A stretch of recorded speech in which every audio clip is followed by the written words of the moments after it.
महाराष्ट्र में विधानसभा चुनाव को लेकर जो प्रचार युद्ध है वो बहुत तेज हो चुका है। महाराष्ट्र की राजनीतिक समीकरण को अगर समझना है तो महाराष्ट्र में दो सीटें वर्तमान में हॉट सीट बन गई हैं।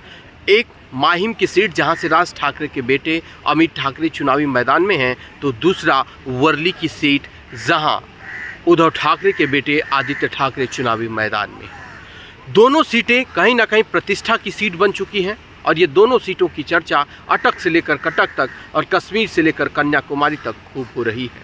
महाराष्ट्र की सियासत में देखना बड़ा दिलचस्प हो जाएगा, क्योंकि इस बार का जो चुनावी समीकरण है वो बहुत बदला हुआ है। पहले शिवसेना एक थी, अब वो दो गुटों में बढ़ चुकी, शिंदे गुट और उद्धव गुट। पहले एनसीपी एक गुट में थी, अब वो दो गुट में बढ़ चुकी है, शरद पवार गुट और अजीत पवार का गुट। और अजीत पवार इस वक्त एनडीए के हिस्सा हैं और शरद पवार महाविकास अघाड़ी की हिस्सा हैं। अब ऐसे में महाराष्ट्र की राजनीति पल पल बदलती हुई नज़र आ रही है और जैसे जैसे ही तारीख नज़दीक आ रही है वोटों की, वैसे वैसे ही चुनावी सरगर्मियां तेज होती जा रही हैं, सियासी बोलियां भी खूब तेज होती हुई नज़र आ रही हैं।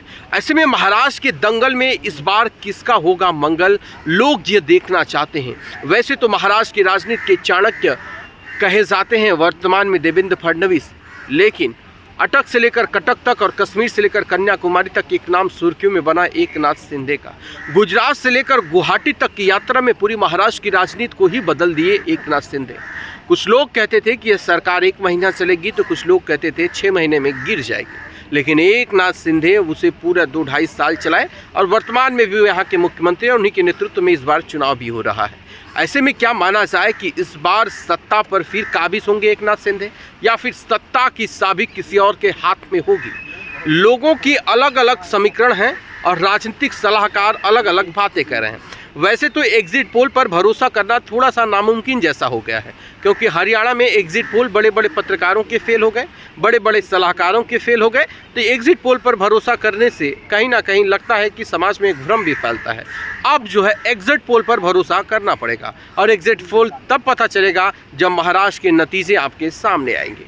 महाराष्ट्र के नतीजों का इंतजार लोगों को बेसब्री से है, क्योंकि ये भारत की आर्थिक राजधानी मुंबई है और यहाँ का सियासी समीकरण बहुत हद तक कई राज्यों में अलग अलग नीतियां भी तय करेगा। इंडिया गठबंधन इसी चुनाव में बहुत हद तक ये तय करेगा कि साथ रहना है या नहीं रहना है, क्योंकि हरियाणा के चुनाव में जिस तरह की शिकस्त मिली है उसके बाद सियासी बोलबाजियां तेज हो चुकी हैं। वैसे तो राजनीति में ये नहीं कहा जा सकता कि कौन किसके साथ रहेगा और कौन किसके साथ नहीं रहेगा। दल बदलने में थोड़ा भी समय नहीं लगता है। लोग कभी अपने स्वार्थ के लिए, तो कभी टिकट न मिलने पर, तो कभी पार्टी से कुछ अनबन हो जाए या बड़े नेताओं से खटपट हो जाए तो लोग पार्टी बदल देते हैं।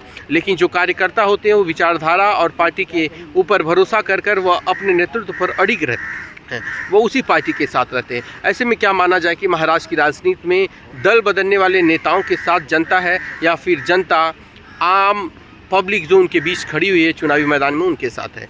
महाराष्ट्र की राजनीति से आपका अगर राजनीति से ताल्लुक़ रखते हैं तो कमेंट में ज़रूर बताइए, इस बार 2024 विधानसभा चुनाव के दंगल में किसका होगा मंगल।